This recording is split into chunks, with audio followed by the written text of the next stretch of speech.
Aujourd'hui, on va commencer cette nouvelle série d'enseignements avec le pasteur Papi Mwangi, qui n'est pas présenté comme je l'avais fait autrefois. Il est le pasteur du centre missionnaire à Rehoboth, à Kinshasa. Il est époux de maman Laetitia Mwangi et le père de Jason. Je crois que c'est lui qui va nous apporter la parole de Dieu aujourd'hui, vendredi ainsi que le dimanche par la grâce du Seigneur. Pendant que le pasteur Papi est en train d'avancer, est-ce que l'on peut acclamer le Seigneur?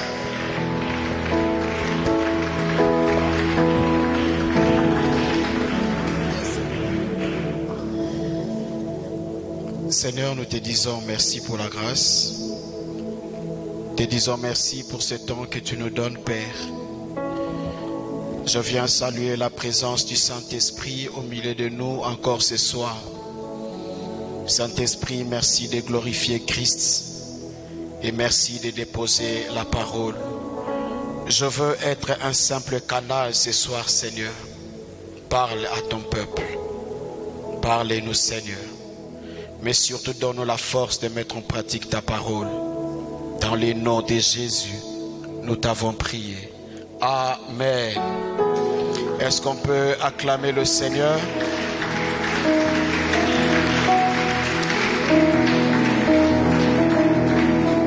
Que le nom du Seigneur soit béni. Je vous salue dans le nom de Jésus. Et je tiens à remercier le prophète Paulin qui nous fait confiance encore ce soir de pouvoir être en ces lieux et être qu'un simple canal de Dieu pour nous communiquer sa parole. Amen. Le fardeau que le Seigneur a déposé dans mon cœur, je crois l'avoir partagé avec le prophète une fois à la maison. Et ce soir, Dieu fait grâce que nous puissions partager ces fardeaux. Comme disait le prophète tout à l'heure, nous l'avons intitulé « Souscrire au dessein de Dieu ». Alléluia. Est-ce que tu peux le répéter à ton voisin? Souscrire au dessein de Dieu. Je veux nous proposer 3 lectures. Pour le bien-aimé qui écrive, nous lirons Actes des Apôtres chapitre 26, du 1er au 19e verset. Actes des Apôtres chapitre 4, le verset 18 à 19. Et nous finirons par Philippiens chapitre 4, le verset 13. Est-ce qu'on peut se tenir debout pour honorer la parole du Seigneur? Je disais Acte 26, 1 à 19. Mais pour gagner du temps, je prends 13 à 19 et vous ferez la lecture à la maison. Je lis dans le nom de Jésus. Vers le milieu du jour, ô roi, je vis en chemin resplendir autour de moi et de mes compagnons une lumière venant du ciel et dont l'éclat surpassait celui du soleil. Nous tombâmes tous par terre et j'ai entendu une voix qui me disait en langue hébraïque, Saul, Saul, pourquoi me persécutes-tu? Et tu seras dur de régember contre les aiguillons. Je répondis, qui es-tu, Seigneur? Et le Seigneur me dit, je suis Jésus que tu persécutes. Mais lève-toi et tiens-toi sur tes pieds, car je te suis apparu pour t'établir ministre et témoin des choses que tu as vues et celles pour lesquelles je t'apparaîtrai. Je t'ai choisi au milieu de ce peuple et du milieu de païens vers qui je t'envoie, afin que tu leur ouvres les yeux pour qu'ils passent des ténèbres à la lumière et de la puissance de Satan à Dieu, pour qu'ils reçoivent par la foi en moi le pardon des péchés et l'héritage avec les sanctifiés. En conséquence, au roi Agrippa, je n'ai pas résisté à la vision céleste. Amen. Acte 4, 18 à 19. Et les ayant appelés, il leur défendit absolument de parler et d'enseigner au nom de Jésus. Pierre et Jean leur dirent, jugez s'il est juste devant Dieu de vous obéir plutôt qu'à Dieu. Amen. Est-ce qu'on peut reprendre nos places? Et Philippiens 4, nous le connaissons. Philippiens 4, le verset 13, il dit: je puis tout par celui qui me fortifie. Amen. Bien-aimés, avant de continuer avec ce message, j'aimerais d'abord nous définir les deux concepts qui forment le thème que nous allons aborder toute cette semaine. Souscrire au dessein de Dieu. J'aimerais d'abord définir ce que veut dire souscrire, et nous allons définir aussi ce que veut dire le dessein de Dieu, et ça va nous permettre de comprendre l'enseignement de ce soir. D'après les dictionnaires, souscrire veut dire donner son adhésion, son approbation à quelque chose. Souscrire veut dire aussi consentir, approuver, s'engager à prendre part. Je reprends: donner son adhésion, son approbation à quelque chose. Mais souscrire veut dire aussi consentir, approuver, s'engager à prendre part. Et le dessein, d'après les dictionnaires, le dessein veut dire une idée, un plan, une vision que l'on forme pour exécuter. Mais le dessein ici veut aussi dire une idéologie, un projet. Alléluia. Alors lorsque le Seigneur dit souscrire au dessein de Dieu, il demande aux chrétiens et à l'église que nous sommes appelés à adhérer à la vision de Dieu. Nous sommes appelés à donner notre approbation, de donner notre adhésion, de consentir, d'approuver l'idée de Dieu, le plan du Seigneur, la vision de Dieu. Alléluia, alléluia. Que Dieu nous bénisse. En lisant la parole du Seigneur, frères et sœurs, nous allons nous rendre compte que le message de souscrire au dessein de Dieu part de Genèse jusque dans l'Apocalypse. Toute la Bible nous parle de la vision de Dieu. Toute la Bible nous parle du plan du Seigneur nous concernant, mais aussi du plan du Seigneur concernant les mondes. Alléluia. Mais le plan de Dieu, il ne le présente pas au monde, il le présente à son église. Lorsque Dieu parle de souscrire au dessein de Dieu, il ne s'adresse pas aux païens, mais il s'adresse à ses enfants, à son église. Vous êtes appelés à adhérer au programme du Seigneur. Je l'ai dit tout à l'heure que toute la Bible nous révèle les plans de Dieu. Toute la Bible nous révèle la vision du Seigneur, les projets qu'a Dieu. Alléluia. Et nous, en tant qu'enfants de Dieu, nous sommes obligés à adhérer au plan du Seigneur. Oh, j'entends quelqu'un me dire, mais je suis déjà chrétien. J'entends quelqu'un me dire, je suis déjà à l'église. Permettez-moi de nous dire ce soir, frères et sœurs, on peut être à l'église, mais ne jamais souscrire au dessein de Dieu. On peut être et servir même le Seigneur, mais ne jamais adhérer au programme du Seigneur. On peut être là, un chrétien comme tout le monde, mais jamais on a dit au Seigneur, j'adhère à ta vision. Alléluia. Lorsque vous prenez Actes des Apôtres chapitre 9, Acte 9, le verset 6, il est ici encore question de Paul. La Bible dit que Paul a été arrêté. On l'a jugé. On l'a traduit devant les magistrats, devant les tribunaux. Il a été entendu. Pas parce qu'il avait commis un péché. Pas parce qu'il avait volé. Il a été arrêté simplement parce qu'il s'était mis à annoncer la bonne nouvelle, à communiquer aux autres la vision que Dieu lui avait donnée. Et c'est à cause de cela que l'apôtre Paul va être arrêté.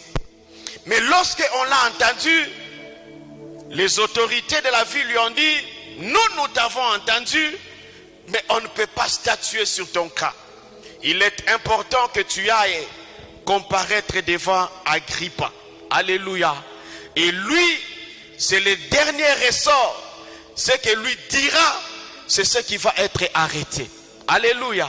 Et vous savez, frères et sœurs, lorsque vous êtes jugés au dernier ressort, chez nous ici au Congo par exemple, c'est la cour de cassation. Cela veut dire que là, il n'y a plus appel. Ce que la cour va dire, c'est ce qui sera exécuté. Et l'apôtre Paul se retrouve aussi dans cette dimension dernière devant le roi Agrippa. Bien-aimé dans le Seigneur, avant que l'apôtre Paul n'arrive chez Agrippa, j'aimerais quand même nous expliquer sa situation. L'apôtre Paul n'était pas oisif dans sa vie. Il n'avait pas croisé les bras, frères et sœurs. La Bible dit qu'il était zélé pour le judaïsme. Et la mission qu'avait l'apôtre Paul était la mission de maltraiter le chrétien. Alléluia.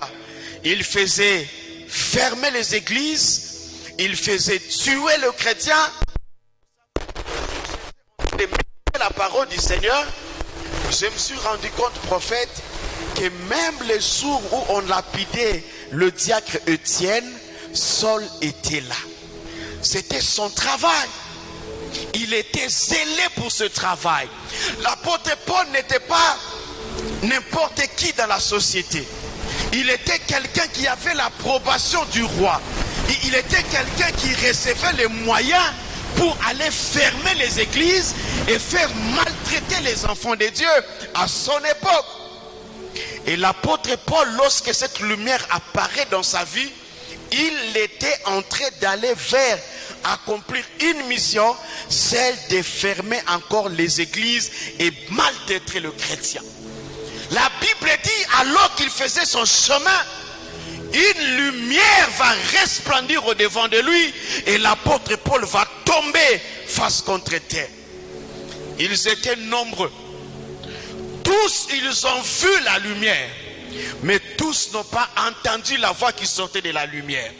Les compagnons de Paul ont vu la lumière, mais il n'y a que Paul seul qui a entendu la voix qui sortait du milieu de cette lumière. Et la voix lui dit, Paul, Paul, pourquoi me persécutes-tu? Frères et sœurs, ce que faisait Saul de Tarse, dans son entendement, il pensait servir Dieu. Alléluia. C'est comme ça qu'il avait mis du zèle, parce que dans son entendement, ce qu'il faisait, c'était ça, servir le Seigneur. Jusqu'au jour où cette lumière va se manifester, et c'est là qu'il va se rendre compte, au fait, je ne servais pas Dieu. Par contre, je combattais le Seigneur. Et la Bible dit, une voix va parler à Saul, et Saul pose une question, Seigneur, que veux-tu que je fasse? Alléluia. Écoutez la réponse que va lui donner le Seigneur Jésus. Il lui dit, tiens-toi sur tes pieds, entre dans la ville, quelqu'un te dira ce que tu dois faire. Bien-aimés, mettons-nous un peu dans la peau de Saul de Tarse. Il n'a pas été évangélisé comme toi. Il n'a pas été gagné par son contemporain comme toi et moi. Lui, il a vu le Seigneur. Il a entendu la voix du Seigneur. N'est-ce pas une bonne raison de se dire, je me tiens debout et je vais directement entrer dans le ministère? Mais quand bien même qu'il a vu Dieu, quand bien même il a entendu la voix du Seigneur, Dieu lui a dit, cela ne suffisait pas. Il faut que tu entres dans la ville, il y a quelqu'un qui va te dire, en d'autres termes, quelqu'un qui va t'expliquer ma vision, quelqu'un qui va t'expliquer mon programme, quelqu'un qui va t'expliquer mon plan. Alléluia. Mais lorsque je méditais la parole du Seigneur, je n'ai pas vu l'entretien de Dieu avec Anania. Il n'y en a pas. Alléluia. Pourquoi, frères et sœurs? Dieu, des fois, il n'est pas obligé de nous faire entendre une voix audible. Il n'est pas obligé de nous donner une vision, mais il peut nous parler par une conviction intérieure. Parce que la Bible déclare, il a déposer en nous un esprit de l'éternité. Alléluia. L'esprit qui est là peut t'amener à comprendre, pour ce temps ici, voilà ce que je dois faire. Saul écoute Dieu. Il parle avec le Seigneur, mais Dieu lui dit, cela n'est pas suffisant. Tu ne vas pas dans les champs, va te mettre au pied de quelqu'un. Il va t'apprendre. Et vous savez combien de temps il a passé au pied de Anania? L'apôtre Paul va passer plus de 3 ans et demi. Il devait apprendre. 3 ans et demi, dans notre cursus normal, c'est les graduats déjà. Alléluia. Pour apprendre. Et je veux dire à quiconque ce soir, c'est vrai que tu as reçu une vision.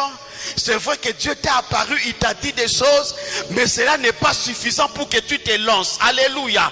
Il t'amène au pied de ton pasteur. Il faut que tu te mettes encore. Il a l'obligation, le devoir de te communiquer la vision de Dieu, de te faire comprendre le plan du Seigneur. Et lorsque tu sortiras de là, tu seras efficace sur le terrain. Il faut comprendre la vision afin d'adhérer à cette vision et servir par rapport à la vision. Bien-aimé dans le Seigneur, l'apôtre Paul, Saul à son époque, là, comme je l'ai dit tout à l'heure, il fut arrêté. Et on lui dit, il faut que tu arrives devant Agrippa. Bien-aimé dans le Seigneur, lorsque Paul arrive chez Agrippa, le roi lui dit, il t'est permis de te défendre. Quoi de plus normal, frères et sœurs? Une personne qui se retrouve devant son juge naturel, lorsqu'on lui demande de présenter ou de se défendre, il donne des éléments pour qu'il soit libéré. Vrai ou faux? Alléluia. Il donne des éléments pour qu'il n'arrive pas en prison.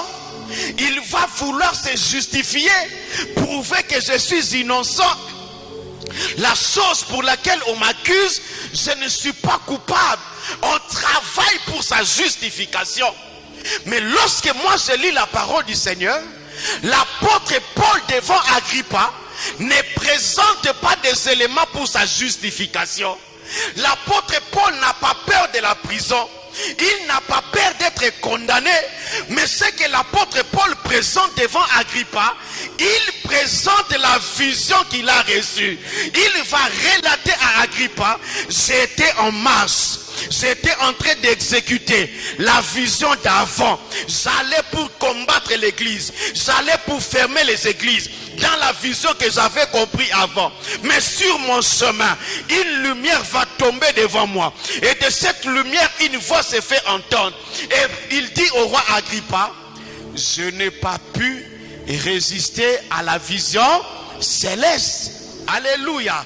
Il dit, je n'ai pas pu résister à la vision céleste. En d'autres termes, la vision était tellement claire que j'ai fini par adhérer.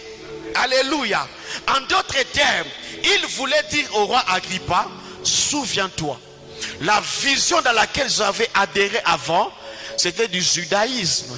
Et tu sais combien j'étais zélé. Tu sais combien j'étais fidèle. Mais lorsque cette nouvelle vision se présente, le Seigneur m'explique la vision. Je vais chez Ananias, il m'explique encore davantage. Il dit, je n'ai pas pu résister à la vision céleste. Si vous allez décider de m'enfermer, tant mieux. Si vous allez me relâcher, tant mieux. Mais devant toi, Agrippa, je ne cherche pas que tu me justifies. Je ne cherche même pas que tu me relaxes. Mais je viens seulement t'expliquer la vision que j'ai reçue. Bien-aimé dans le Seigneur, ne peut dire ça que quelqu'un qui a compris la vision. Et quelqu'un qui adhère à la vision. Permettez-moi de nous dire ce soir, frères et sœurs, que dans notre marche en tant qu'enfant de Dieu, Dieu nous mettra toujours à côté de quelqu'un. Et cette personne a pour mission de nous amener à comprendre la chose pour laquelle on a été appelé. Et permettez-moi de nous dire, lorsque le Seigneur te met à côté d'une personne, Dieu n'attend pas de toi que tu fasses comme lui, il attend que tu fasses plus que lui. Alléluia. C'est comme ça que la Bible déclare, un disciple affermi qui a compris des choses n'est pas égal à son maître. Alléluia. Mais il fait plus que son maître. Regardez, l'apôtre Paul a été à côté de Paul, d'Anania. Il a fait plus qu'Anania. Alléluia. Élisée a été mis à côté d'Élie. Il a fait plus qu'Élie. Alléluia. Saul était aussi mis à côté et il a fait plus que ça. David a été à côté de Saoul le roi. Il a fait plus que lui. Je vois encore Ruth à côté de Naomi. Elle a fait plus que Naomi. Parce que lorsque le Seigneur t'attache à une personne, Dieu n'attend pas de toi que tu fasses comme cette personne-là. Non, Dieu attend de toi que tu fasses plus que lui. Le Seigneur vous met à côté du prophète Paulin. Ce n'est pas pour que vous reproduisez Paulin, mais c'est pour que vous fassiez plus que lui. Ne copiez pas. Apprenez et comprenez que la mission que j'ai, c'est d'aller plus que mon Père. Et cela est vrai pour toute la vie aussi. Si mon Père s'est limité à faire la licence, je suis appelé à faire plus que lui. Faire comme mon Père, c'est aussi échouer. Je dois aller plus que lui. Alléluia. Si ton Père n'a été que D6 et tu te dis c'est une référence, je m'arrête là, tu échoues. Il faut vouloir faire plus que lui. Alléluia.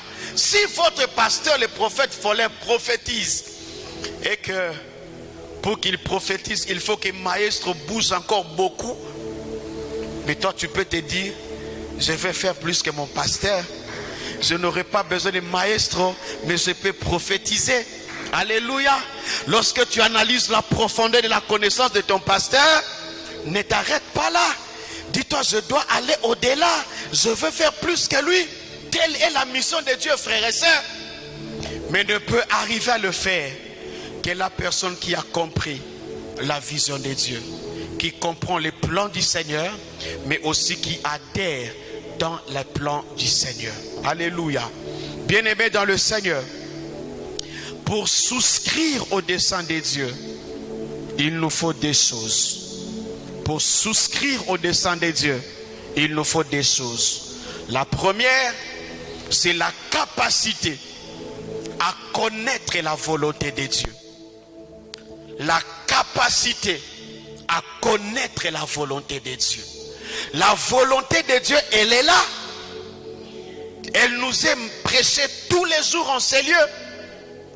Mais il nous faut une capacité pour connaître cette volonté avant de l'exécuter. Et la deuxième chose, frères et sœurs, dont on a besoin pour souscrire au plan du Seigneur, c'est le désir de connaître. Alléluia. Les gens des fois viennent à l'église sans le désir de vouloir connaître. Les gens ne veulent pas apprendre.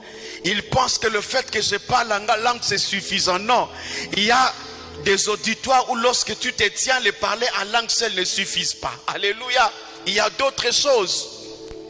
Voilà pourquoi on doit avoir les désirs. Même dans la prière, désirer à connaître la volonté de Dieu. Frères et sœurs, j'aime toujours dire dans mon église, c'est vrai que pour une année, le Seigneur nous donne une pensée. Il nous dit ce qu'il va faire avec nous. Mais dans ce que Dieu dit, chacun est appelé à prier pour comprendre ce que Dieu attend de lui. Alléluia. C'est très important, frère. Sinon, on arrivera au 31 décembre et tu diras que Dieu t'a menti. Il t'a pas menti. Tu n'as pas cherché à comprendre ce que Dieu attend de toi avant d'adhérer, frères et sœurs. L'apôtre Paul, avant qu'il n'exécute cette vision, il devait comprendre la vision. Voilà pourquoi Dieu lui a dit, entre dans la ville. Quelqu'un va t'expliquer. Quelqu'un va te dire. Bien-aimés dans le Seigneur, lorsque nous venons sur la terre des hommes, nous venons pour l'accomplissement d'une mission. Alléluia. tout un chacun de nous ce soir, il faut que tu saches, tu n'es pas le produit du hasard. Tu es sur la terre des hommes parce que Dieu a un plan avec toi. Alléluia.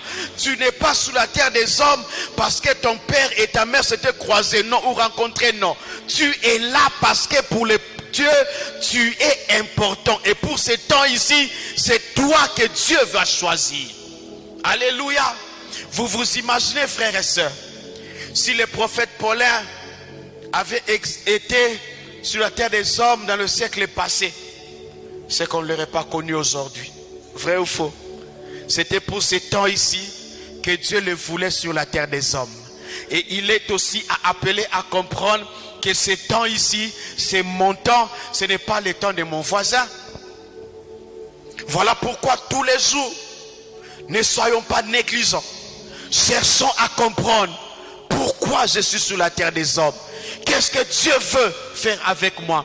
Qu'est-ce que Dieu attend avec moi? Quel est le plan du Seigneur me concernant?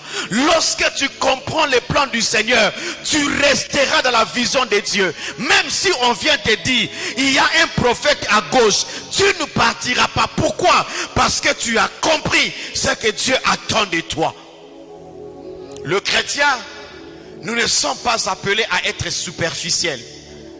Nous ne sommes pas appelés à être des vagabonds spirituels.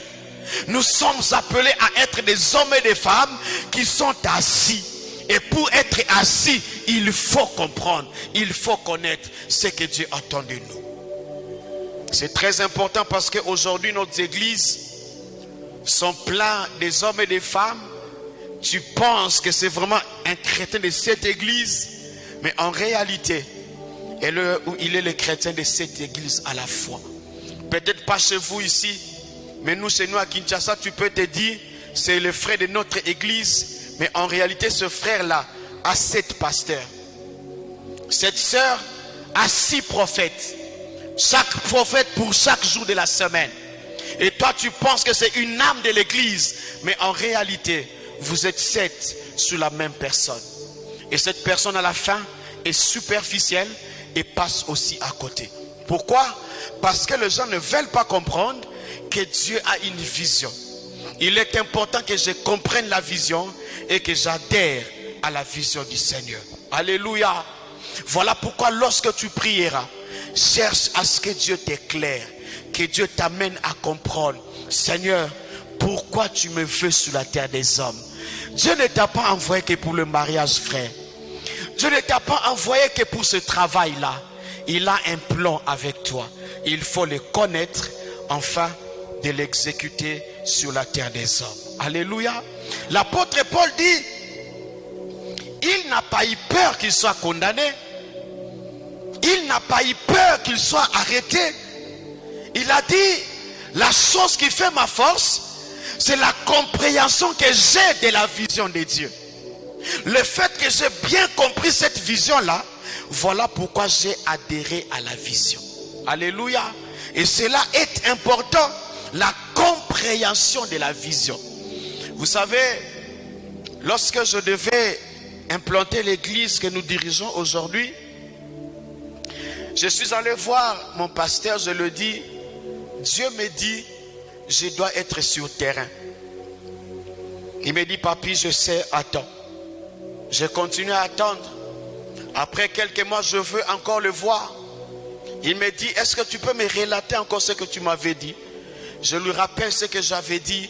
Il me dit, est-ce que tu peux entendre encore? Il voyage, il va aux États-Unis et à son retour, je veux le voir. Dans la prière, Dieu me disait, c'est le temps d'aller. Lorsque je veux le voir, il me dit, est-ce que tu peux encore me répéter ces choses? Je me mets à le répéter. Il m'a dit, je voulais me rassurer que tu avais vraiment écouté Dieu. Alléluia. Il me dit, je vois qu'à 3 reprises, je t'ai demandé de me dire ce que Dieu t'avait dit, de m'expliquer la vision. Tu n'as pas changé. C'est la même vision. Je crois que Dieu te veut être sur terre. Alléluia.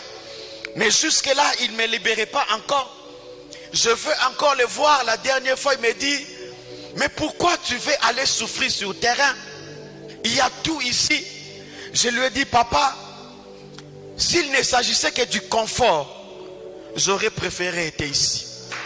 Alléluia. Dans cette église, je n'avais pas à prier pour que les gens viennent. Il y avait une équipe d'évangélisation qui le faisait. Il y avait un département de l'intercession qui le faisait. En tant que pasteur, je pouvais me contenter lorsque je viens, on porte ma Bible, on me donne une place, je me mets. Et si c'est mon jour de prêcher, je prêche, amen, je pars. Je lui ai dit, papa, je vais obéir à ce que Dieu m'a dit. Je préfère être sur terrain, souffrir, mais avec le Seigneur, qu'être dans ce confort sans le Seigneur. Alléluia. Et il m'a dit, je voyage, lorsque je veux revenir, je vais te libérer.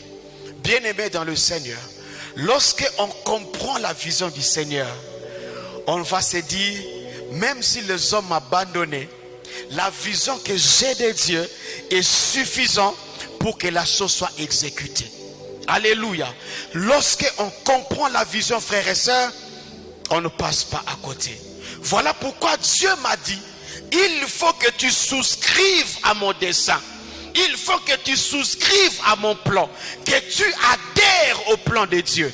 Et lorsque tu adhères au plan du Seigneur, tu es heureux. Nous, en tant que Congolais, on peut encore comprendre lorsque Dieu nous parle de souscrire au dessein de Dieu. Alléluia. J'aimerais faire un pas en arrière dans la politique. Lorsque le régime de la fois passée était là, tout le monde voulait adhérer à l'FCC. Vrai ou faux? Tout le monde voulait être là. Vous savez pourquoi? Ce n'est pas parce qu'ils aimaient l'autorité morale, non. Ils savaient le fait qu'on est là, il y a possibilité que l'on se retrouve un jour quelque part. Alléluia. Voilà pourquoi ils voulaient tous adhérer. Lorsque les régimes passent, les gens ont basculé, tous aujourd'hui sont dans l'union sacrée. Ils ne sont pas là aussi parce qu'ils aiment l'autorité qui est là. Ils sont là parce qu'ils se disent, le fait que nous faisions partie de ces regroupements-là, il y a possibilité que demain, je me retrouve ministre. Il y a possibilité que demain, que je sois nommé, je ne sais pas moi, dans des entreprises. Les gens y vont pour leurs propres intérêts. Pas parce qu'ils ont d'abord compris la vision de Dieu. Alléluia. Ils adhèrent dans ces regroupements, frères et sœurs, parce qu'ils se disent, si l'autorité te connaît, il y a possibilité qu'on mette ton nom sur la liste. Alléluia. Et tu vas te retrouver. Mais dans la chose de Dieu, on n'adhère pas pour être connu de quelqu'un. Nous adhérons dans la vision de Dieu parce que lui nous connaît. Alléluia. Nous adhérons parce que lui nous connaît. Nous ne venons pas pour que lui nous connaisse, non. Il nous a connus. Et dans le livre de Jean chapitre 15, le verset 16, il dit, ce n'est pas vous qui m'avez choisi, mais c'est moi qui vous ai choisi. Bien-aimé dans le Seigneur dit à Jérémie, avant que tu ne sois conçu, moi je te connaissais. Alléluia. Avant que tu ne sois formé, tu étais déjà dans mon programme. Et avant que tu ne sortes, je t'avais déjà établi prophète des nations. Donc Jérémie, malgré son jeune âge, il était dans le programme de Dieu. Mais ce que Dieu attendait de Jérémie, qu'il adhère dans la vision de Dieu. Lorsque Dieu vient, il dit à Jérémie, c'est maintenant, il faut que tu entres dans les champs. Jérémie dit au Seigneur, tu sais que je suis un enfant. Alléluia. Je suis un enfant. Je ne saurais pas aller. Je ne sais pas parler. Et Dieu lui dit, mais qui donne à l'homme la possibilité de parler? N'est-ce pas moi? Toi, tu veux m'apprendre sur ton jeune âge, mais moi, je te connais. Dieu ne lui a pas dit, je t'ai connu lorsque tes parents se sont mis ensemble. Dieu ne dit pas à Jérémie, je t'ai connu le jour où tu as accepté de venir à l'église, non. En fait, tu vis sous la terre des hommes parce que moi j'ai un programme avec toi. Jérémie, tu es sous la terre des hommes parce que moi j'ai un programme avec toi. Et Dieu lui dit, malgré ton jeune âge, tu vas aller là où moi je t'enverrai. Tu diras ce que moi je te dirai de dire. Je viens dire à quelqu'un aujourd'hui, tu n'es pas connu de Dieu le jour où tu es venu à Mahanaïm. Même lorsque tu étais dans le monde, Dieu te connaissait. La parole de Dieu me dit, frères et sœurs, personne ne peut venir à lui si le Père ne l'appelle. On n'adhère pas dans la vision de Dieu. On ne souscrit pas dans la vision de Dieu pour être connu de Dieu, non. Nous adhérons parce que lui nous connaît. Alléluia. Parce que lui nous connaît. Regardez David. David n'avait jamais prié pour être roi. Jamais. Alors qu'il était derrière le troupeau de son père. Lorsque le temps était arrivé, Dieu déplace un prophète. Il lui dit, tu vas aller dans la maison d'Isaïe. J'ai trouvé un roi. Alléluia. En d'autres termes, il était sur la terre des hommes pour accomplir mon plan. C'est le temps qu'il devienne roi. Alléluia. Il n'avait pas prié. Vous savez, j'ai même un passage qui dit, Dieu nous donne au-delà de ce que nous avons demandé et imaginé ou pensé. Mais ça vient d'où ce qui est au-delà là? Mais c'est parce que c'est dans les programmes de Dieu. C'est dans les plans du Seigneur. Tu peux être là en train de prier, donne-moi le travail. Lui, il a déjà prévu plus mieux que ce travail. Tu peux être là, Seigneur, l'âge avance, donne-moi le mariage. Mais lui, il a déjà prévu non seulement le mariage, mais aussi la maternité. Non seulement la maternité, il a déjà prévu aussi un travail. Alors que tu veux faire le père part pour entrer dans un mariage, parce que soi-disant l'âge est avancé, mais c'est lui qui te connaît. Il a déjà prévu les choses. Voilà pourquoi Israël dit, nous étions comme faisant un songe, mais c'était la vérité. Pourquoi? Lorsque le temps de Dieu arrive, on se retrouve en train de vivre les choses qui étaient dans les programmes de Dieu. Et je viens dire à quiconque ce soir, tu veux vivre ces choses, souscris au programme de Dieu. Adhère à la vision du Seigneur et tu verras ces choses. Alléluia. Regardez Exode chapitre 3, le verset 7, 8. Exode chapitre 3. Il est ici question de Moïse. Alléluia. Moïse se retrouve engagé par son beau-père Jéthro comme berger sur les troupeaux de son beau-père. Et il avait le devoir de trouver où les animaux devaient brouter tous les jours. Moïse se retrouve sur une montagne. Alléluia.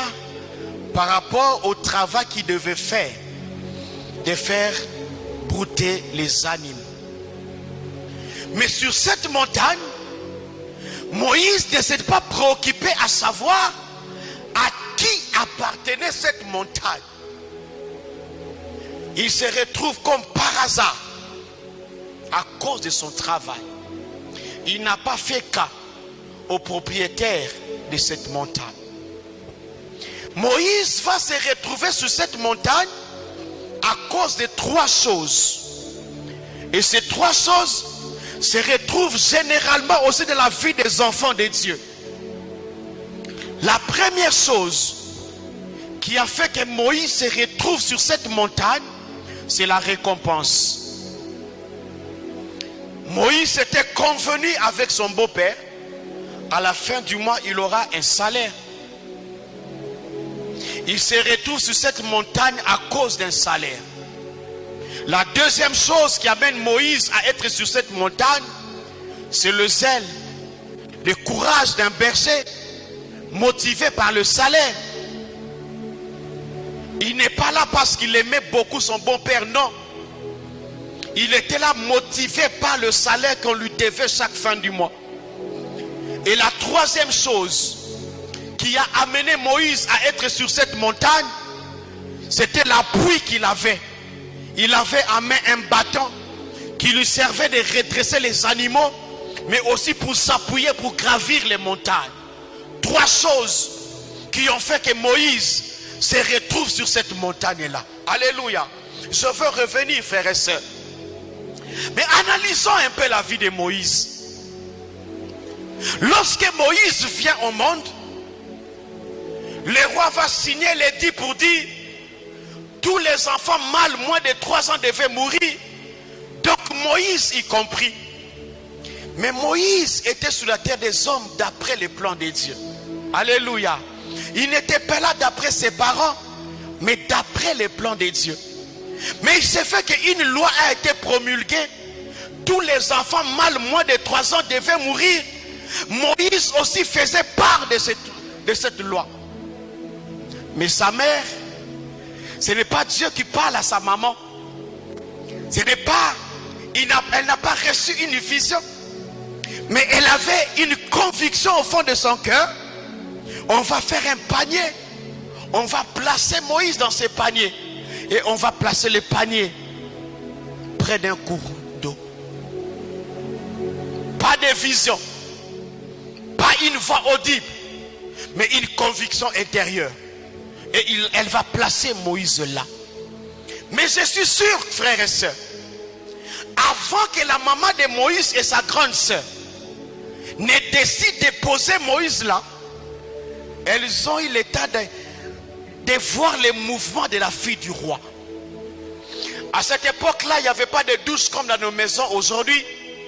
Les gens descendaient dans la rivière pour se baigner et remontaient pour leurs activités.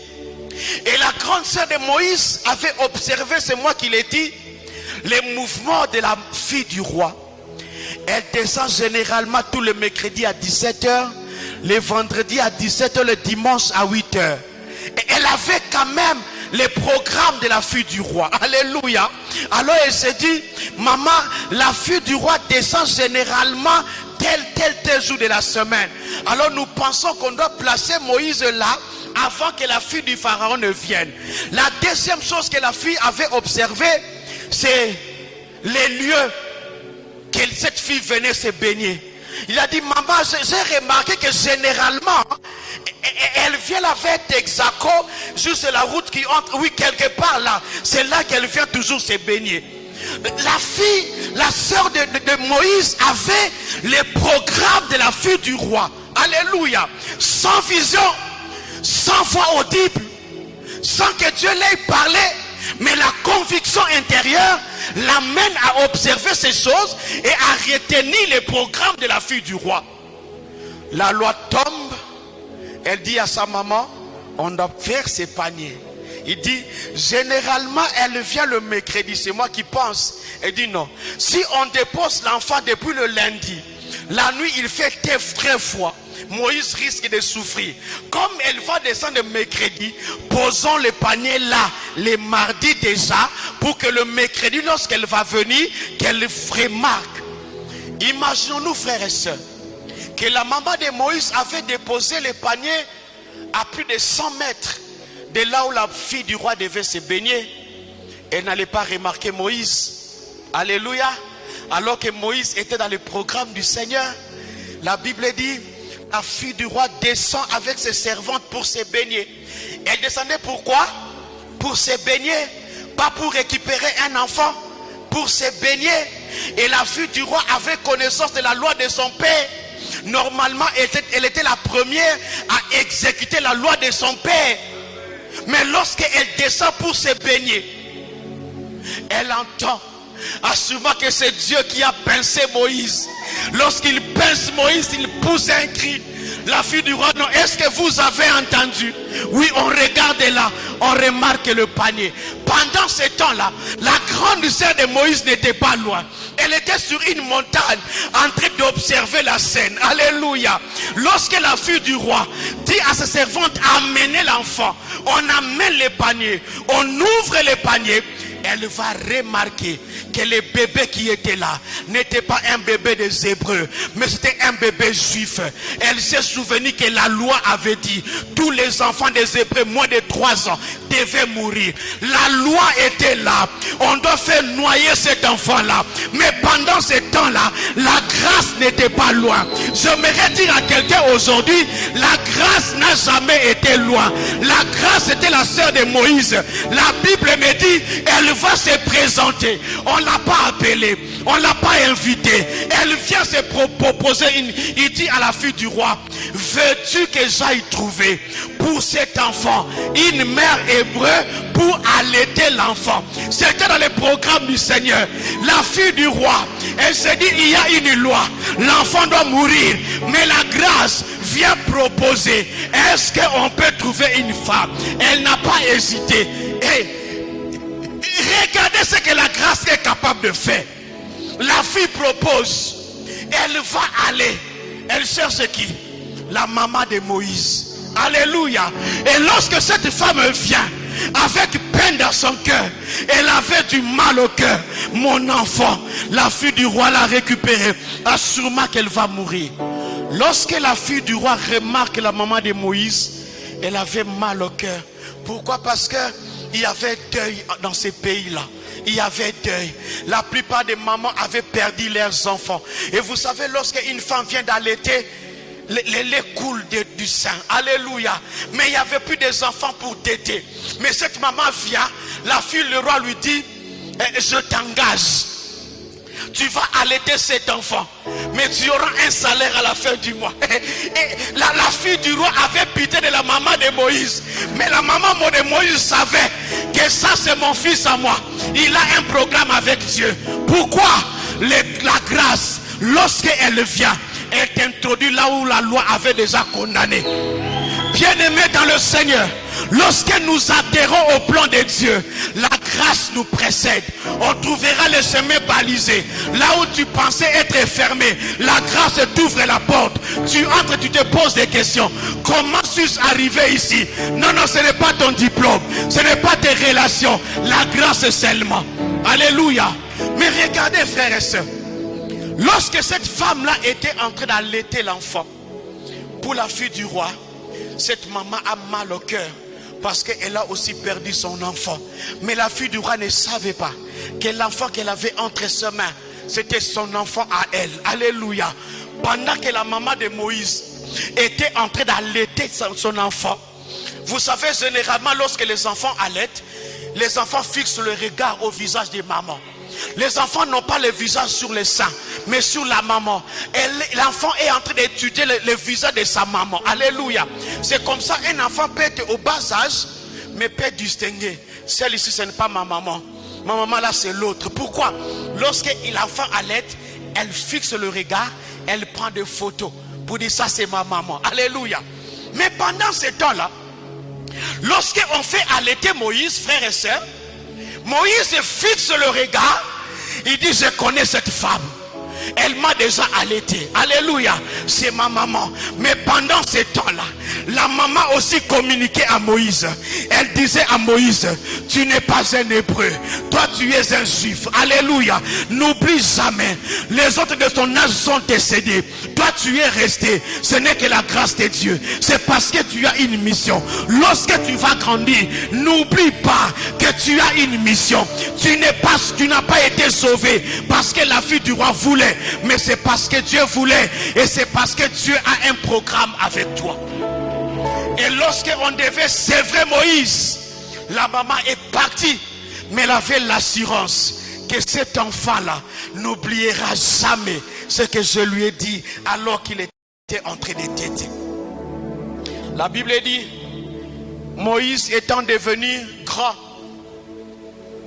il refusa d'être appelé le fils de la fille qui lui avait dit ça. Il s'est souvenu de ce que sa maman lui disait lorsqu'il était en train d'allaiter. Ma maman me disait toujours, je ne suis pas un hébreu, et je ne suis pas plutôt un égyptien. Alléluia. J'ai un programme avec le Seigneur. Et Moïse, lorsqu'il grandit, il refuse. Moïse arrive sur cette montagne. Il n'a pas cherché à connaître le Dieu qu'il avait sauvé. Il est venu par lui-même pour ses propres intérêts, motivé par le salaire à la fin du mois, motivé par le zèle que lui procuraient les sandales qu'il mettait aux pieds, motivé par le bâton qui lui permettait de gravir la montagne. Mais étant sur cette montagne-là, la Bible me dit, alors qu'il faisait brouter les animaux, la Bible dit, il réalise que quelque chose d'extraordinaire s'est passé derrière. Lisez votre Bible, vous allez voir, la Bible dit, Moïse a regardé. Alléluia. Il a vu un buisson enflammé, mais qui ne se consumait point. La Bible dit, il voulait se retourner pour voir. Il y a une différence entre regarder et voir. Regarder, on peut regarder sans fixer un objectif. C'est voir tout ce qui se passe. Mais lorsqu'il faut voir, on fixe l'objectif. Il avait vu que quelque chose se passait. Lorsqu'il a voulu se retourner pour voir, il entend une voix qui lui dit: ôte les sandales de tes pieds. En d'autres termes, la chose qui t'a amené en ces lieux, enlève-les d'abord avant de comprendre ce qui se passe. Frères et sœurs, on ne vient pas dans les choses de Dieu avec notre zèle de l'extérieur. Ce n'est pas parce que j'étais Koulouna à l'extérieur, je viens avec le zèle de Koulouna à l'église. Non. À l'église, on reçoit un zèle nouveau qui procure la parole du Seigneur. Dieu lui dit: enlève d'abord les choses qui t'ont amené en ces lieux, afin que tu voies. Et lorsque Moïse enlève ces choses, et c'est là qu'il va fixer le regard, il voit ce buisson. Alors qu'il était en train de se poser des questions, comment ce buisson ne se consume pas?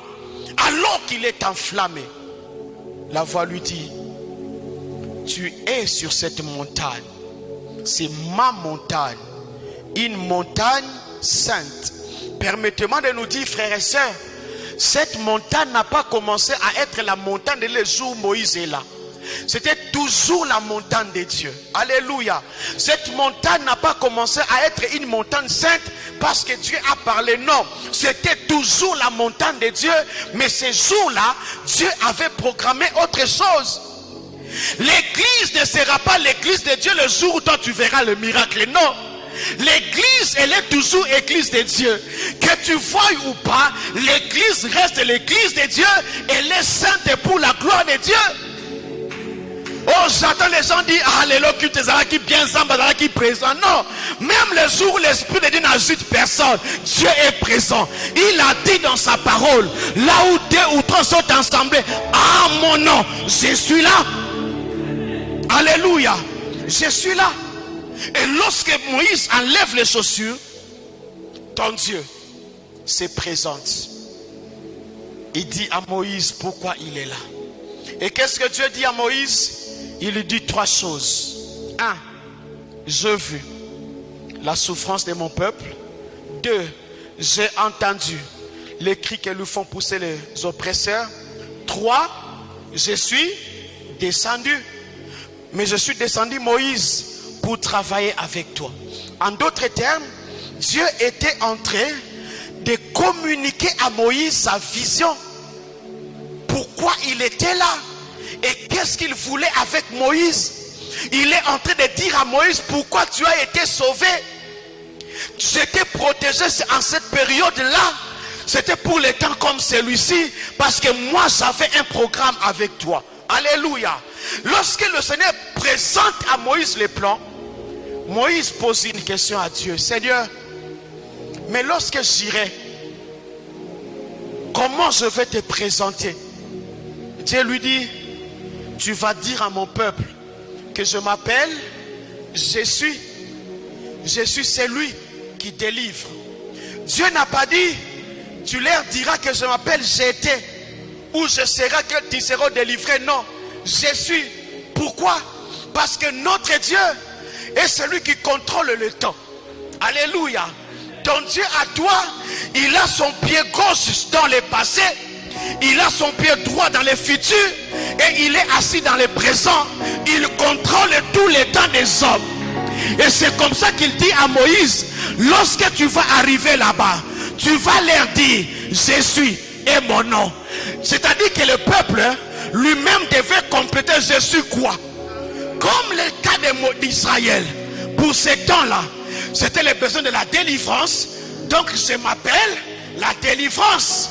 C'est-à-dire que lorsque Israël était là, et que dans la foule il y avait un malade, tu leur diras: je suis. Et chacun devait compléter: je suis la guérison.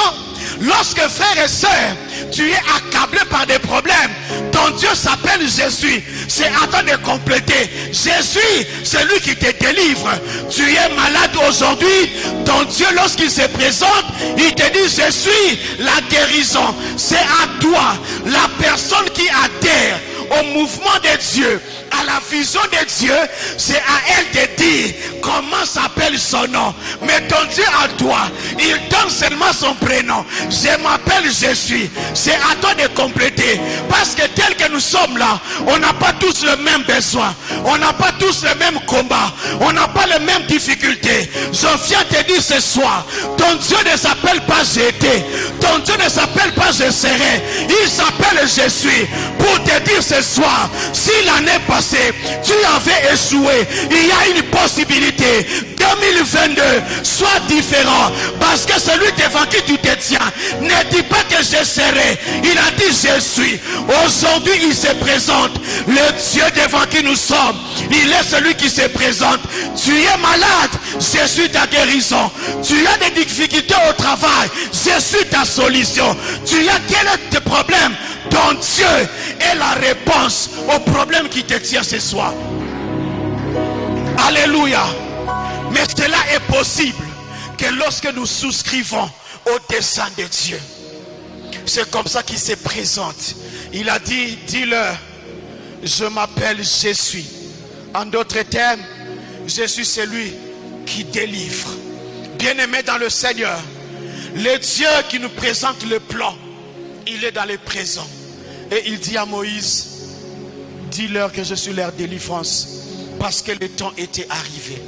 Dieu a pris le temps de faire comprendre à Moïse le programme qu'il avait avec lui.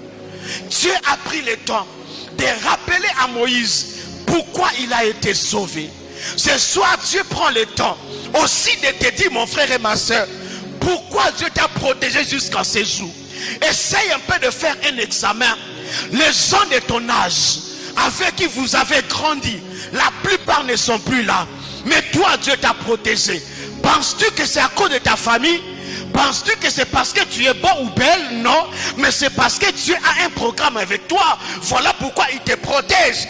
Bien-aimé dans le Seigneur, j'aime toujours dire à notre église, les jours où vous allez apprendre je suis mort, c'est-à-dire que je finis ma mission sur la terre des hommes.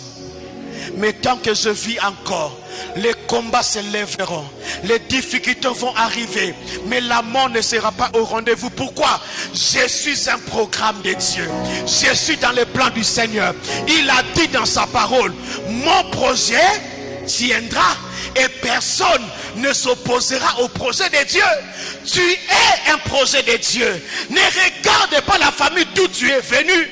Ne regarde pas ta vie de maintenant. Ne regarde pas à tes difficultés. Regarde à celui qui t'a dit, je sais pourquoi je te gardais. C'est parce que tu as un plan. J'ai un plan avec toi. J'ai un programme avec toi. Tel que nous sommes là ce soir, frères et sœurs, nous sommes les projets de Dieu. Et Dieu a un programme avec tout un chacun de nous. C'est à toi de comprendre pourquoi Dieu me garde jusqu'à aujourd'hui. Pourquoi Dieu me protège jusqu'à aujourd'hui. C'est parce que tu es un programme de Dieu. Et tout ce que Dieu te dit ce soir, adhère à mon programme. Lorsque tu adhères au programme de Dieu, tu es bénéficiaire de la grâce du Seigneur. J'aimerais que tu retiennes cette phrase, frères et sœurs. La loi existe toujours, mais la grâce pourvoit. Alléluia. La loi exige, fais ça, sinon tu verras ça. Ne fais pas ça, sinon ça t'arrivera. Mais la grâce de Dieu, elle pourvoit. C'est comme ça ces jours-là, lorsque Abraham devait sacrifier son fils, l'enfant pose une question à son père, je vis le feu, je vois le couteau et les bois, mais je ne vois pas l'animal à sacrifier. Le père répond, Dieu, il pourvoira. Il n'avait pas reçu une vision. Alléluia. Il n'avait pas reçu l'ainsi dit Dieu. Vous savez qu'est-ce qui avait maintenu Abraham à faire ce discours? C'est le programme de Dieu dans la vie d'Isaac. Abraham savait ce que Isaac était pour Dieu. Alors il s'est dit, si Dieu me demande de sacrifier Isaac, c'est que ce Dieu-là a la capacité de les ramener à la vie. Parce que Dieu lui avait dit, ça ne sera pas Eliezer de Damas, ton héritier. Ça ne sera pas ton travailleur, non. Ça sera Isaac.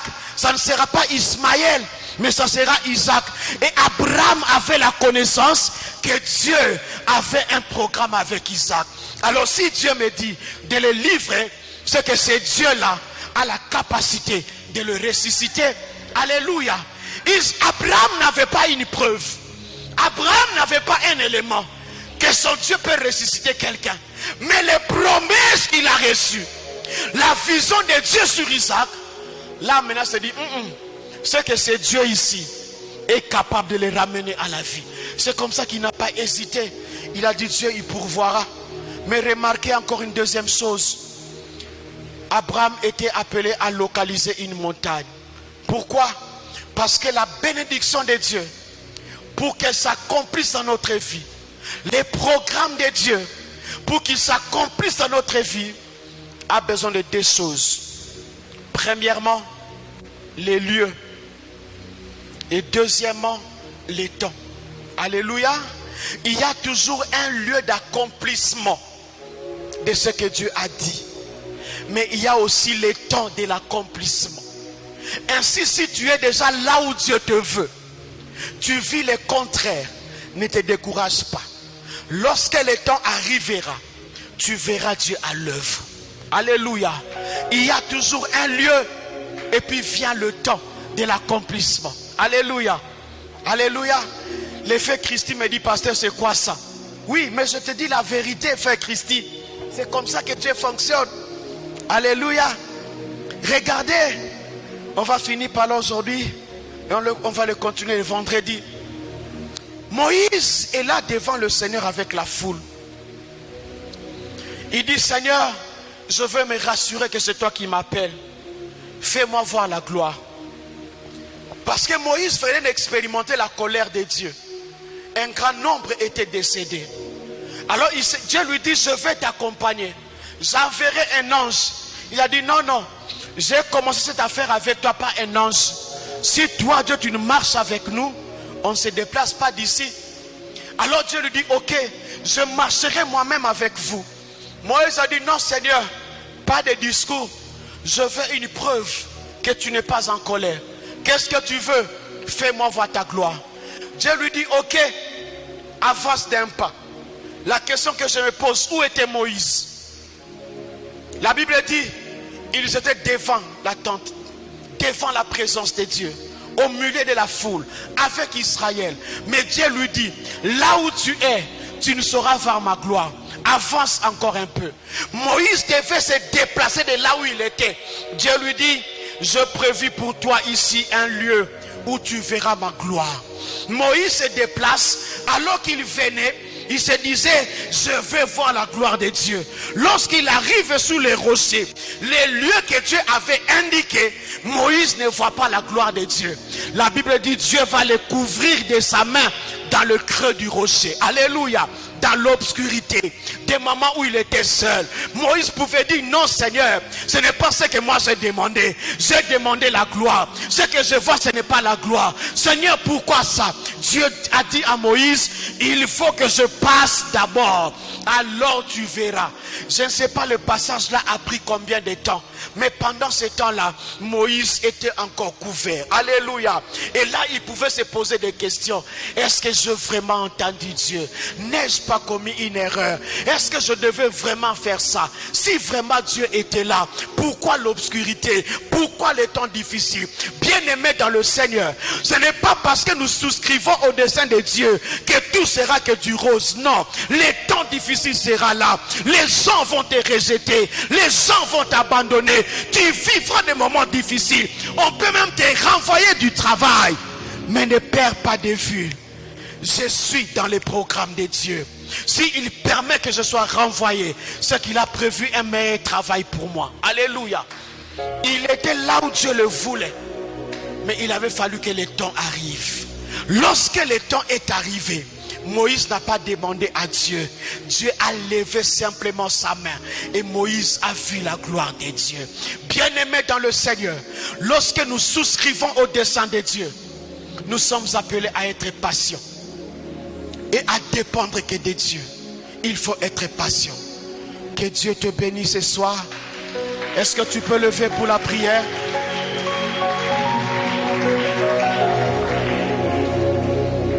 Nous irons en profondeur le vendredi.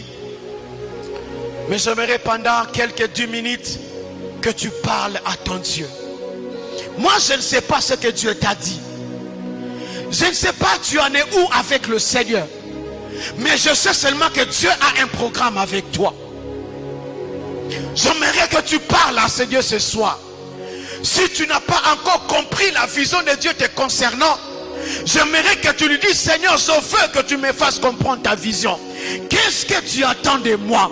Pourquoi tu me gardes vivant jusqu'à aujourd'hui? Révèle-moi, Seigneur, quelle est ma mission sur la terre des hommes. Et si toi tu as déjà compris ces choses, dis à Dieu: Seigneur, j'adhère à ta vision. Je te permets de faire ce que tu veux avec moi. Est-ce que tu peux lever ta voix? Commence à parler à ton Dieu. Commence à parler à ces dieux-là. Commence à lui dire: Seigneur, je veux comprendre la vision. Pourquoi tu me gardes sur la terre des hommes? Je suis à Mahanaïm, mais oui. Mais qu'est-ce que tu veux que je fasse en ces lieux? Prie le Seigneur, prie le Seigneur. La vision de Dieu, la vision de Dieu. Les programmes du Seigneur. Dieu a un programme avec toi. Tu n'es pas le produit du hasard. Tu es le produit de la volonté de Dieu. Et dis à Dieu: Seigneur, je ne vais pas passer à côté. Je veux vivre ce que tu m'as dit. Je veux vivre ce que tu m'as dit. Voilà pourquoi ce soir, bien-aimé, monte encore, monte encore. C'est un temps où tu es en train de parler avec celui qui t'a parlé, celui qui t'a appelé. Il a un programme avec toi. Dis-lui: Seigneur, je veux comprendre ton programme. Dis-lui: Seigneur, je veux savoir pourquoi tu me gardes encore vivant. Je veux connaître, Seigneur, qu'est-ce que toi tu veux que je fasse. Bien-aimé, prie comme Paul. Il avait vu Dieu, il a écouté le Seigneur, mais il a posé une question: Seigneur, que veux-tu que je fasse? Est-ce que tu peux le dire à Dieu? Que veux-tu que je fasse? Je suis dans cette église, je suis protocole, oui. Je suis choriste, oui. Yahweh, je prêche à l'église, oui. Mais ce soir, je veux connaître ton plan me concernant. Fais-moi connaître ta vision. Pourquoi je suis vivant? Pourquoi tu m'as envoyé à Mahanaïm? Pourquoi je suis là, Seigneur? Bien-aimé, prie le Seigneur, parce qu'il y a une sollicitation qui arrive. Prie le Seigneur. Le diable a aussi un plan pour te dérouter, pour t'amener à quitter les programmes de Dieu. Dis à Dieu ce soir: Seigneur, je veux comprendre ta vision. Je veux comprendre ta vision. Pourquoi tu m'as amené au pied de mon pasteur Paulin? Pourquoi tu m'as amené là? Fais-moi comprendre ton plan. Fais-moi comprendre ta vision pour cette année ici. Qu'est-ce que tu attends de moi? Bien-aimé, monte encore en prière. Monte encore en prière. Il te reste quelques minutes. Prie encore Dieu ce soir. Dis à Dieu: Seigneur, je ne veux pas passer à côté. Je ne veux pas passer à côté. Je ne veux pas passer à côté. Je ne veux pas multiplier les prières, mais je veux comprendre ta volonté. Afin que j'y adhère. Je veux comprendre ta volonté. Afin que j'y adhère. Dis-lui ce soir: je suis prêt à adhérer. Je suis prêt à souscrire à ton plan. Parce que tu n'es pas le produit du hasard. Et souviens-toi, tu as connu des accidents, mais Dieu t'a protégé. Ce n'est pas parce que tu priais beaucoup, mais c'est parce que tu as un programme avec toi. Et dans ton lieu de travail, tu as connu beaucoup de combats. Si tu es encore là, c'est parce que tu es le programme de Dieu. Bien-aimé, ce soir, nous sommes le programme de Dieu. Nous sommes le programme de Dieu. Rendama Sotorobo Sata. Rindama Sotorobo Sete. Yebisanzambe, Seigneur. Je ne veux pas faire les vagabondages spirituels. Je ne veux pas me déplacer d'une église à une autre. Je ne veux pas aller d'un prophète à un autre. Je veux comprendre pourquoi tu me mets au pied de mon Père. Pourquoi tu me mets au pied de cet homme en 2022. Qu'est-ce que tu attends de moi? en 2022. Qu'est-ce que tu attends de moi? Fais-moi comprendre ton plan. Fais-moi comprendre ton programme. Je veux assimiler ton programme. Bien-aimé, dis à Dieu, lorsque je vais comprendre ton programme, je veux l'exécuter avec sérénité. Je veux l'exécuter avec fidélité. Je veux comprendre. Je veux comprendre pourquoi tu m'as amené à Manaïm. Pourquoi tu m'as amené en ces lieux. Seigneur, pourquoi tu m'as amené en ces lieux. Rendama sata rabasata. Rindama sotorobo sete. Indarama sotorobo bobo. Oh Seigneur, écoutez frères et sœurs. Au petit matin, lorsque je priais pour le culte de ce matin, Dieu me montre une vision. Je vois beaucoup de jeunes frères, beaucoup de jeunes serviteurs aller au bien d'un pasteur grand. Mais les choses que ces gens-là mangeaient, c'était de la saleté. Cet homme de Dieu expérimenté et grand donnait aux jeunes serviteurs de la saleté pour manger. Et Dieu me dit, il y a beaucoup de gens qui ne veulent pas être fixés. Beaucoup sont superficiels. Ils courent d'un homme de Dieu à un autre, cherchant je ne sais quoi. Et c'est un vent qui est en train de souffler. Tu peux aussi être tenté d'aller faire, mais ça sera pour manger de la saleté. Voilà pourquoi nous allons prier, frère. Le Seigneur déclare dans sa parole que ma volonté soit faite sur la terre comme elle est faite au ciel. En d'autres termes, tu as existé dans la pensée de Dieu avant d'être sur la terre des hommes. Alors j'aimerais que tu rentres en toi-même et tu verras qu'il y a un écart entre le toi qui est au ciel et le toi qui est sur la terre. Et ce soir nous voulons dire à Dieu, Seigneur, réduis l'écart entre le moi qui est au ciel et le moi qui est sur la terre. Tu peux dire à Dieu, Seigneur, le moi qui est au ciel est en bonne santé, mais le moi sur la terre, je suis toujours malade. Je veux que ta volonté céleste s'accomplisse sur la terre des hommes. Est-ce que tu peux commencer à prier? Est-ce que tu peux commencer à prier? Dis à Dieu, Seigneur, je veux être ce que je suis au ciel. Et bien-aimé, dis à Dieu, réduis l'écart entre le moi qui est devant ton trône et le moi qui est sur la terre. Je ne veux pas aller ça et là. Je ne veux pas suivre n'importe qui, non. Je veux être là où toi tu me veux. Bien-aimé, prie, monte ta voix, monte la voix, monte encore dans la prière. Dis à Dieu ce soir, Seigneur, lorsque toi tu me regardes, le moi qui est devant toi, c'est un moi qui est déjà marié. Mais le moi sur la terre, je suis encore célibataire. Seigneur, sur la terre, lorsque toi tu me regardes, tu me vois déjà atteindre une certaine dimension. Mais sur la terre, je suis le contraire de ce que toi tu as dit que je suis. Rappelle-lui qu'il a dit que sa volonté soit faite sur la terre comme au ciel. Renda masakara baba baba. Indarama sotorobo sete. Rindama sete riabasata. Si tu considères Dieu comme étant un Dieu sérieux, tu prieras aussi avec sérieux. C'est un temps où on est sérieux avec le Seigneur. Bien-aimé, dis-lui, l'écart est tellement grand. L'écart est tellement grand. Lorsque je réalise ce que tu m'avais dit et ce que je suis maintenant, l'écart est tellement grand. Je veux que sous la terre, je veux être ce que tu dis au ciel que je suis. Seigneur, réduis l'écart. Seigneur, réduis l'écart. Seigneur, réduis l'écart. Lorsque Dieu regarde Manaïm, le Manaïm qui est au ciel, c'est un Manaïm qui conquit les nations. Et nous voulons lui dire ce soir, Seigneur, réduis l'écart. Seigneur, réduis l'écart. Seigneur, réduis l'écart. Indarama satarababa. Indarama sotorobo sete.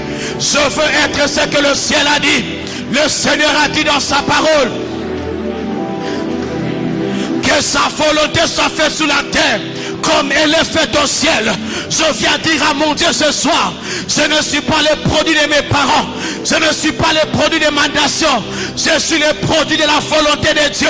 Ainsi je viens dire à Dieu ce soir, sur cette terre des hommes, en 2022, je veux être ce que Dieu suis au ciel, devant toi.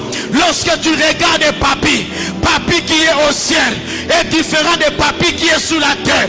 Voilà pourquoi ce soir, je viens dire à Dieu, l'écart doit être réduit. L'écart doit être réduit. Ça doit être semblable à celui qui est devant ton trône. Je veux être semblable à celui qui est devant ton trône. Je ne veux pas être différent du Papi qui est au ciel. C'est un Papi en couleur. Mais Papi sous la terre, c'est un Papi en noir et blanc. Je veux rejoindre mon image vraie qui est céleste. Je veux rejoindre mon image vraie. Rendama sotorobo sata. Rindama seteriaba sotorobo bobo. Que l'écart soit réduit. Que l'écart soit réduit. Que l'écart soit réduit.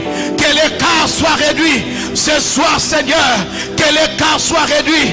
Parce que moi, j'ai souscrit à tes desseins. J'ai souscrit à ton dessein. Je veux être ce que le ciel a dit que je suis. Je ne veux pas être ce que les hommes disent que je suis. Je ne suis pas le produit de la volonté de mes parents. Je suis ce que Dieu a dit. Tu as dit à Jérémie, ne dis pas que tu es un enfant. Moi, je t'ai choisi. Seigneur, je ne veux pas être le contraire de ta volonté, mais je veux être ce que tu as dit que je suis.